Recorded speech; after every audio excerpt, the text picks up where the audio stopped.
Penn State football getting more good news coming out of an official visit weekend. I'm Thomas Frank Carr. Sean Fitz back, looking tan, my man. How you doing? How was the equator? Sounds like you had a great time. I'm feeling tan, man. I'm no longer tropical. I'm back in State College for at least a little bit, and no, it's good. I'm glad to be back. Glad to be back to some breaking news. Penn State, of course, when they get these kids on campus, good things happen. And you've seen that the first 2 weeks of June now. Vaboue Toure, the latest to join Penn State's class of 2024.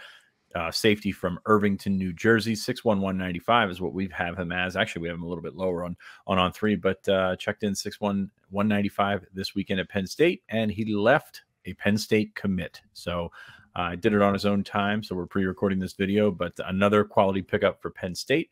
First player out of the Garden State. I guess it's a little bit of a misnomer because they have 2025 commits from New Jersey, but Penn State has not signed a player from New Jersey since Amin Vanover in 2020. So getting back into the Garden State with Vaboue Toure, pledging to the Nittany Lions, a 4-star prospect on 3 and through the on 3 industry ranking.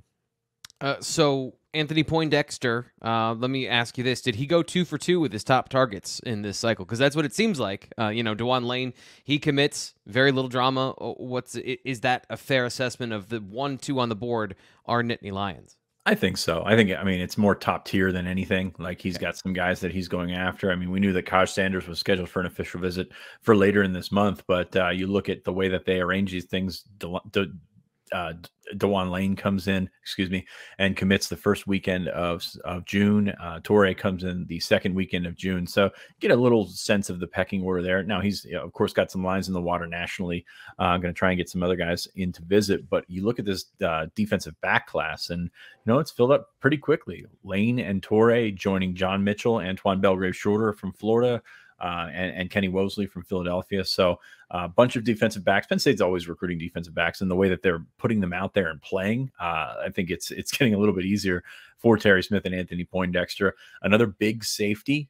You look at how Anthony Poindexter has moved in that direction with KJ Winston. Last you've got Dakari Nelson, obviously, I think the biggest safety of them all. Toure is no slouch. Well, 6'1", 195. Lane is even bigger at 6'2", 205-ish. So yeah, he does not shy away from big safeties. Dex was a big safety himself, so he kind of goes in that direction. Maybe King Mack excluded, but King Mack is a heck of a football player at his size as well. So yeah, Toure, another guy that you can add to that mix as it gets bigger and pretty athletic. It's funny because I was watching his film, previously, and I'm like, he's a good-sized safety. Nothing really stands out. And then I remember, oh, wait, no, that's because I'm used to watching guys that are 6'2.5", 6'3". This is a pretty big safety at 6'1", 190 and hits really well. When we talk about Toure and his journey to Penn State, how did this one go down?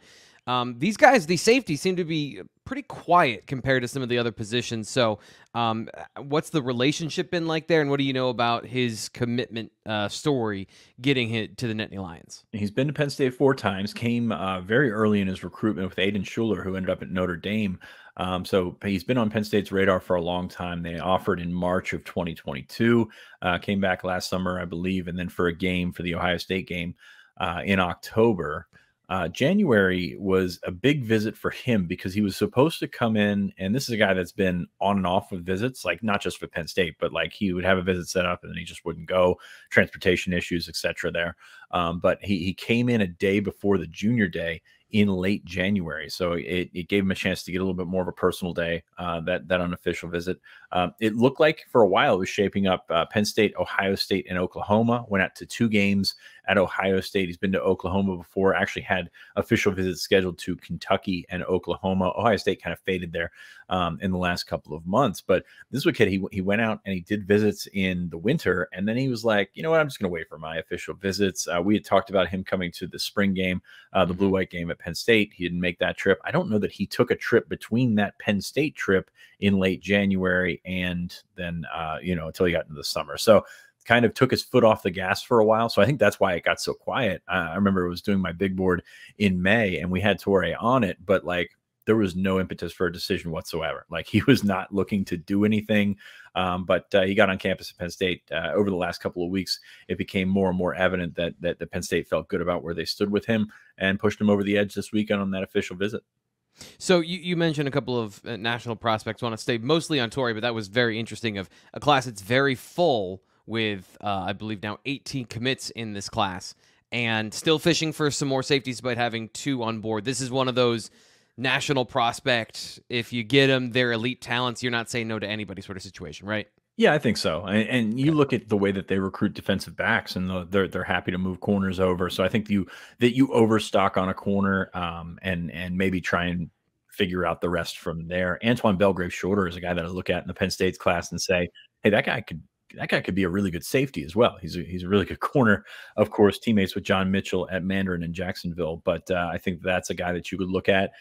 We talk on the offensive line about swing guys. I think Belgrave Shorter could be a swing guy in the defensive backfield. So, talking a little bit about how all these pieces fit together, I was really impressed. Mentioning watching a little bit of his film today. Great instincts, great closing speed in terms of his ability, not just in the run, but in the passing game. Both these guys, Lane and Toure, have good instincts. The size factor, Penn State is going more towards having guys that can play both sides of the field and the boundary because they're getting these freaky athletes. But if you're pegging one or the other, I think these guys fit really well together as well because Toure plays a lot of free safety. His defense does a lot of too high mechanics. I really like that when I see that. It's an advanced sort of thing for a high school player to be able to play free safety, split field safety, cover 4, cover 2. He's had exposure to a lot of different deep coverages, and then when you add in Lane and his ability to play in the box and some of his instincts in underneath coverage, not only this is kind of our conversation about KJ Winston and Zakee Wheatley. I think these guys complement each other really well. What are your thoughts on Toure as far as a football player and what you see from him on film? I think you just go for the best guys, and from a position standpoint, it's nice to get complementary guys, but if those guys are not the top guys on your board or not the best guys out there, then it really doesn't matter. It's sort of like we talk about with wide receiver and height. Yeah. It's nice to get a 6'4" on the outside, a 6'1", and then a 5'10" slot. It's nice to have those numbers, but it's not necessary. And I think what Anthony Poindexter has gone out and done is just find the best players available. Lane, we talk about as a potential strong safety, potential Sam, like outside linebacker. He could grow into that. Toure, I think, can play either spot. He can play in pass coverages. Needs to, like most high school defensive backs, learn to wrap up a little bit better. Loves to throw the shoulder around, that's for sure.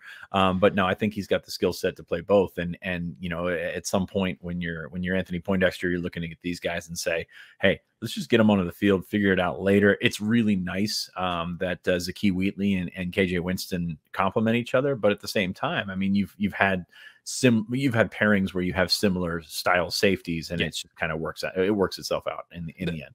The goal is to have 2 guys that can do everything, so you can't predict what's going to happen. You could put Brisker and Tig at either spot, and they would be fine. That's kind of what you're looking at when you bring these guys in is how these guys can make your entire defense better, not just necessarily how you can get the best complementary pair in the back. Yeah, both athletic, both run really well, both have hitting power and instincts. I'm interested too with this particular group of safeties. Penn State's pressure, and as much as they get on the defense, on the defensive line, how much that can make it, give the opportunity for guys in the back to shine in terms of jumping balls, predictive skills, reading routes, and having that instinct to get interceptions. It seems like Penn State is stocking up on those guys in the secondary as well, not just guys that have height, weight, speed skills, but if you go back through some of the safeties that they've recruited, these guys, especially from what I saw from Lane and his instincts, and then Toure, his ability to break laterally from a deep safety position, I think that's going to accentuate all of what they do on defense. So not just in a single position, but when you look at the defensive structure, these guys fitting really well, and Penn State nailed it at safety this year. Like it's, I don't think you can get better than, hey, they check all the boxes. Yeah, they've done a really nice job. And I think what we're going back to is complementary can mean so many things. You can, it's kind of like looking back to, and this is dating myself a little bit, Tecmo Super Bowl, both your safeties played at the same level. So when you can do that, like on a very simplified basis, when you can have both of those guys and you don't know which one's the free safety and which one's the strong safety, that's when your defense is at your strongest. And you know, it's like moving guys around. It's like moving tight ends around on offenses. You can balance your formations this way, and you can run your blitzes this. You know, the more successful your defense is because the more versatile it is. So yeah, I mean, it doesn't hurt. Penn State landing its two of its top targets. Like I said, top tier guys. We get so caught up sometimes in who's the top guy, who's the second guy. It's not really necessarily like that all the time, but you brought in a couple of, or Anthony Poindexter has brought in a couple of top tier guys in Dewan Lane, in Vaboue Toure, and you know, they're getting bigger, they're getting longer, faster, just everything you want in that back end. And I think it's kind of a product of how they've played in the last couple of years in the secondary. You can sign up now for just $1 and get 3 months of access.